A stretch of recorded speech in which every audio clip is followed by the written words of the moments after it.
नमस्कार, मैं प्रेम सिंह। आज का विषय है प्रतिभा। इस संसार में जितने भी बच्चे पैदा होते हैं सब प्रतिभा लेके पैदा होते हैं, लेकिन जवान होते होते प्रतिभा मर जाती है। उसमें सबसे बड़ा सहयोग परिवार का, समाज का, शिक्षा का और सरकारों का। यह मैं क्यों कह रहा हूँ?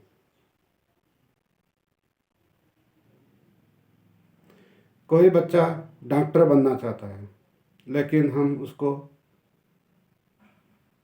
इंजीनियर बनाना चाहते हैं।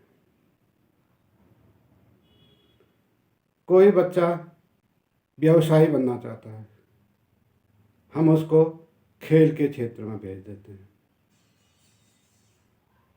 इसी प्रकार जो बच्चा कुछ और होने के लिए आया था, कुछ और होने के लिए पैदा हुआ था, हम उसको दूसरे क्षेत्र में, हम अपने मन से उसको दूसरे क्षेत्र में अपने अहंकारवश अपने में ढालना चाहते हैं कि हम जो कहें वो करें। इस संसार में हम कहते हैं कि यह अहंकारी है, और अहंकार भगवान के दर्शन में, भगवान के पाने में बाधा है। लेकिन अहंकार को भी प्रतिभा बनाया जा सकता है। हम राजा रावण की कहानी पढ़ते हैं रामायण में। वह शुद्ध अहंकारी था, शुद्ध और प्रभावशाली, समृद्धशाली अहंकारी राजा था। राजा राम उसको मिलने गए, तो अहंकारी भी राम से मिल सकता है। वैसे ही परशुराम है,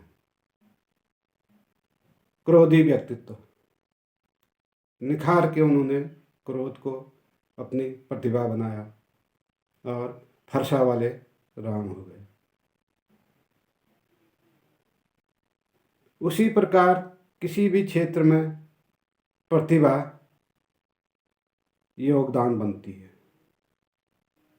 चाहे धर्म क्षेत्र हो, राजनीति क्षेत्र हो, खेल जगत हो या व्यवसाय हो। हमारी जो जीवनी शक्ति है, जीवन ऊर्जा है, ध्यान ऊर्जा है, इसको हम किस चीज़ में, किस चीज़ को निखारने के लिए लगाते हैं? शक्ति, ऊर्जा, यह दो चीज़ के एक ही नाम है। जिस चीज़ पर शक्ति रोज सतत अभ्यास से पड़ेगी, वही चीज़, वही ऊर्जा उस चीज़ को जगाती है।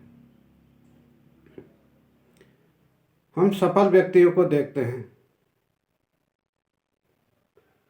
प्रभावशाली व्यक्तियों को देखते हैं, प्रसिद्ध व्यक्तियों को देखते हैं, तो वो यूं ही प्रतिभाशाली, यूं ही प्रभावशाली नहीं बन गए। सारी जीवन ऊर्जा, प्राणों की ऊर्जा लगा के वह एक क्षेत्र में आगे बढ़े हैं। जब हमारी प्राण ऊर्जा जगती है तो हम उस चीज़ पर अग्रसर होते हैं, फिर चाहे कोई भी मूल्य क्यों न चुकाना पड़े। सबसे बड़ी बाधा हमारी यह होती है कि लोग क्या कहेंगे। लोगों की आंखों से हम अपने जीवन को देखते हैं। हमें अपने जीवन का लक्ष्य, जिस चीज़ को भी हमें प्राप्त करना है, तो सारी प्रतिभा वहाँ पर जोड़ देनी है, उसको निखारना है। फिर हम किसी भी क्षेत्र में सफल हो सकते हैं। सारे सफल लोग कई बार जीवन में असफल हुए, असफलता से हारे नहीं हैं। जब तक सफलता की सीढ़ी नहीं मिली, वह संघर्ष करते रहे।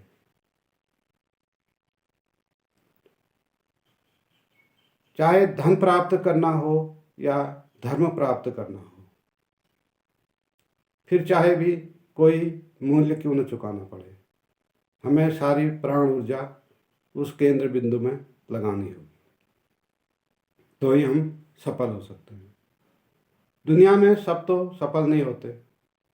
जो सफल नहीं होते वह कई कारणों से पिछड़ जाते हैं। मुख्य कारण हमारा आलस्य है। हम आलस्य से जागना नहीं चाहते, आलस्य में पड़े रहना चाहते हैं। रोटी, घर, कपड़ा सब हमें अगर बिना मेहनत किए, बिना श्रम किए मिल रहा है, तो हम क्यों श्रम करें। आलस्य को सबसे पहले अपना त्यागना होगा, और जो भी वस्तु इस संसार की है उसमें प्राण ऊर्जा जगा के उस वस्तु को हम प्राप्त कर सकते हैं। एक छोटा सा बीज हम जब जमीन में गाड़ते हैं, उसको हवा, पानी, जमीन और देखभाल चाहिए होती है, तब जाके कभी फलदार वृक्ष बनता है। बागोड़ भी लगानी होती है। उसी प्रकार हमें अपने प्रतिभा को निखार के उस पर सारी जीवन ऊर्जा केंद्रित करके, सारे ध्यान ऊर्जा लगा के उन प्राणों को जगाएं, और जो भी वस्तु संसार में है सब मनुष्य के लिए है। हम समृद्धशाली किसको कहते हैं? सब जगह शक्ति की पूजा होती है, धन की पूजा होती है। धनवान फिर चाहे कोई भी रास्ते से बने, ईमानदारी करनी हो, चाहे बेईमानी करनी हो, चाहे छल कपट झूठ कुछ भी करना हो, जब धनवान बन जाता है तो उसकी पिछली बुराइयां सारी ढक जाती हैं। लेकिन उस धन को वह कैसे भोगता है जिसको उसने रातों की नींद हराम करके प्राप्त की थी? उसका उपयोग वह कैसे करता है? उपयोगिता पर ही फल है। हमारी जीवन ऊर्जा कहाँ कहाँ व्यय हो रही है, क्योंकि मन के घोड़े चारों तरफ दौड़ा रहे हैं। ऊर्जा एक जगह नियंत्रण नहीं हो रही है। सारथी हमारा सोया हुआ है।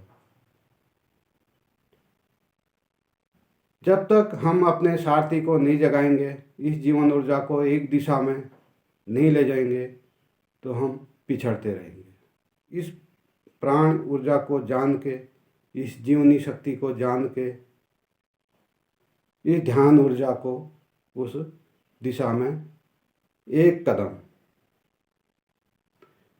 एक कदम से ही मंजिल मिलती है।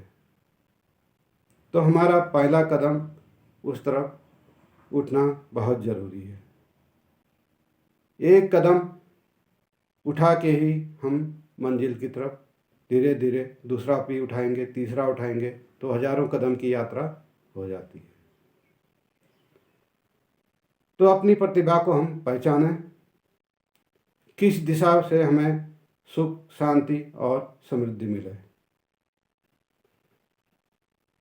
उस दिशा पर चाहे कोई भी मूल्य क्यों न चुकाना पड़े, समाज, लोग कुछ भी क्यों न कहें, हम अपने रास्ते पर सतत चलते रहें।